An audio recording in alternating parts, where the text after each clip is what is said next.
Recently, the light has been shown on what we all know as the sovereign citizen movement in this country due to the interest in the Darrell E. Brooks Jr. case. Mr. Brooks was charged and found guilty of 6 counts of first-degree intentional homicide, 6 counts of hit-and-run causing death, 2 counts of bail jumping, 1 count of misdemeanor battery, and 61 counts of endangering safety while using a dangerous weapon.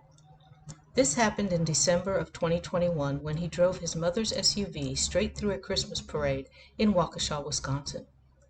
Mr. Brooks decided to fire his court-appointed lawyers and represent himself pro se.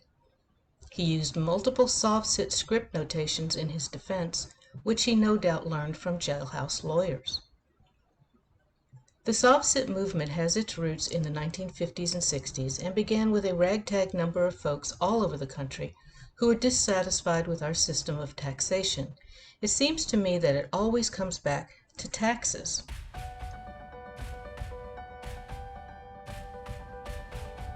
Hello everybody and everybody else.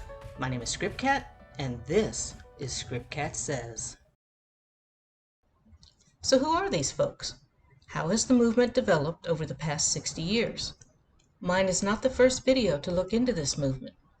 Sergeant Blue Bacon, Van BALION, MARC BAGGETT, Dr.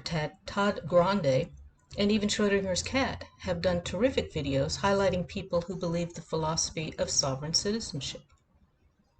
In this multi-part series, we will be looking into the history and development of the movement, the movers and shakers within the movement, and finally, where it is today and where it might be going.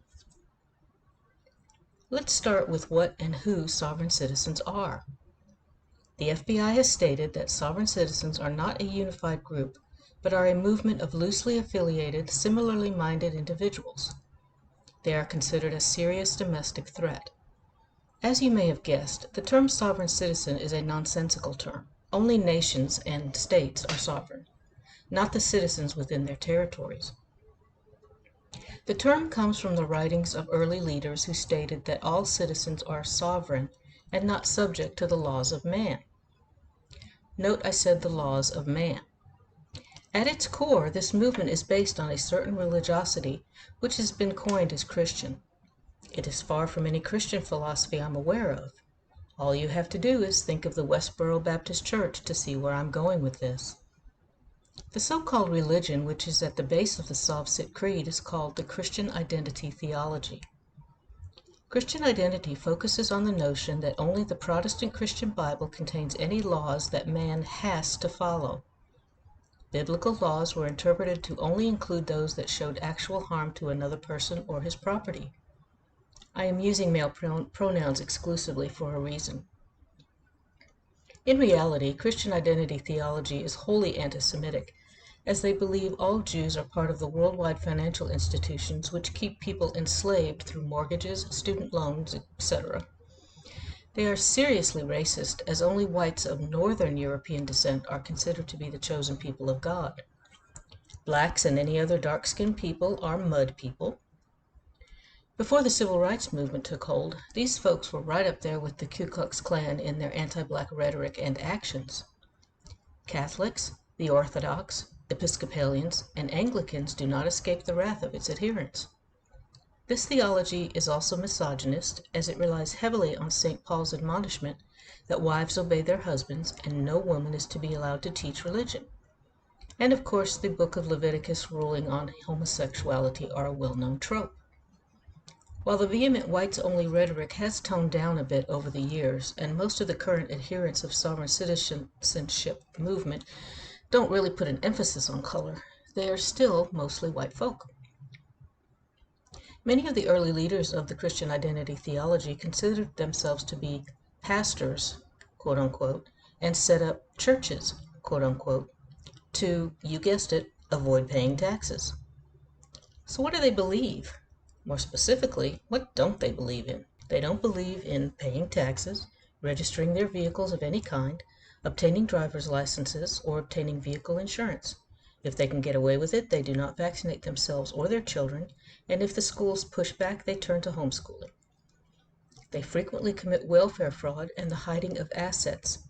One way in which this is done is known as corporation soul, spelled S-O-L-E, which I'll discuss in a moment. And you heard me correctly, they often commit welfare fraud. These folks who hate the government as it is have no problem taking money from said government for any number of reasons, including food stamps, WIC, Medicaid, subsidized housing, quote-unquote Obama phones, and EBT cards. As with our frauditor friends, a lot of soft-sits are unemployed or unemployable. Back to the hiding of assets. A corporation's soul is a legal entity consisting of a single incorporated office occupied by a single natural person. According to the IRS, a legitimate corporation's soul is designed to ensure continuity of ownership of property dedicated to the benefit of a legitimate religious organization. A taxpayer cannot use corporation soul created to avoid or evade income taxes as a means to exclude the taxpayer's personal income from tax. Therefore, you'll see groups of individuals gathered together in what they've labeled a church. The leader of the church is the corporation's soul and may funnel income through the church. The idea is to, quote, free America's pulpits from restrictive 501c3 laws, unquote. Sovereign citizens believe that either during the Civil War or when the U.S. came off the gold standard, depending on who you read, that the common law of the Founding Fathers was replaced by admiralty law. This belief has roots in the Bible as well through Revelation chapter 18, verses 1 through 20, which chronicles the fall of Babylon, causing the mourning of merchants who moved their goods by sea. The tax protesters of the 50s and 60s were galvanized by William Potter Gale, a quote-unquote pastor of the Christian identity theology and a fiery radio evangelist. I will go into detail on this man in the next video in this series. His genius, if you will, was combining pseudo-legal concepts and feeding them to the poorly educated rural folks using his religious mumbo-jumbo, then keeping them from educating themselves through the proper channels. The far right and some right-wing politicians are now using the current leaders of this philosophy to reach out and touch what used to be an incredibly difficult group to motivate at election time. The farm crisis of the 70s and 80s brought a resurgence of the movement. The housing crisis of the 90s brought another uptick in souls to pluck. Tax evasion, the straw man theory, and adverse possession have been packaged and sold to the unsuspected for decades. Currently, these beliefs are spreading through the prison system. That's a lot to think about in a video just under 8 minutes long. Don't worry, this is a multi-part series, and this is just a quick review. I'll close with the words of Joe Palmetto, Esquire, from his book, Sovereign Citizens, Deconstructing, Decoding, and Deflating the World's Most Notorious Anti-Government Movement. He says, sovereign citizens can be both intriguing and hilarious. They are such a weird phenomenon. It is hard not to be entertained when their windows are smashed by police or a judge throws them in jail for spouting off their loony legal theories.